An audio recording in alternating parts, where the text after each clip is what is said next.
همه درد و علم میگذرد، لحظه شادی و غم میگذرد. زندگی با همه سربالاییش گه گهی با سر خم میگذرد. چی علاج؟ در بین ما نفرهایی بودند که امروز وجود ندارند، لیکن زندگی ادامه دارد. ما اندوهگینیم، غمینیم، باور کنید قلبی صدپاره داریم. آنچنان دوست می‌داشتیم، احترام می‌کردیم، به گفتن نمی‌شود. نفرهایی هستند که گفته‌های ما را شاید درک کنند، نفرهایی هستند که گفته‌های ما را شاید درک نکنند، لیکن باز زندگی ادامه دارد. ما باید باز قدم مانیم. وقتی که یک چیز از بین می رود، شاید سبب از آفریدگار باشد. امروز مادری که نقش مادر رو در فیلم ما بازی میکرد، نقش مادر من رو بازی میکرد، دیگر در حیات کنونی وجود ندارند.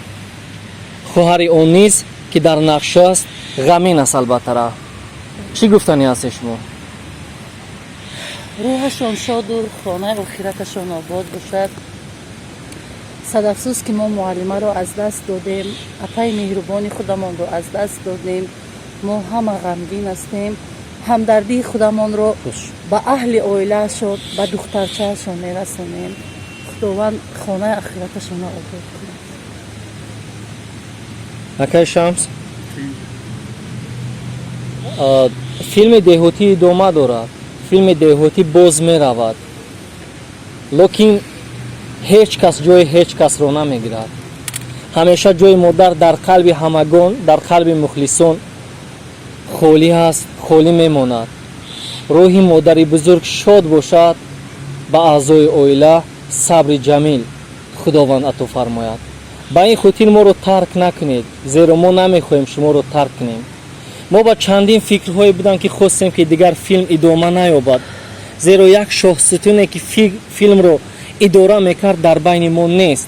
شاید منطقی فیلم گم شده باشد یک چنده، لیکن ما حرکت میکنیم که با حالتهای نفترین، حرکت میکنیم که با احساسهای خوبترین. باز فیلم به خاطر که روح شما بالیده بود، به خاطر که سینمای تاجیک نغلطد، بالا رود، فیلم رو ادامه دهیم. از این خاطر خواهش میکنیم که شما نیز ما رو دستگیری کنید تا که ترک نکنید و همه کسا در حق مادر بزرگ نیز دعا کنید. خدا نگهبان شما باشد.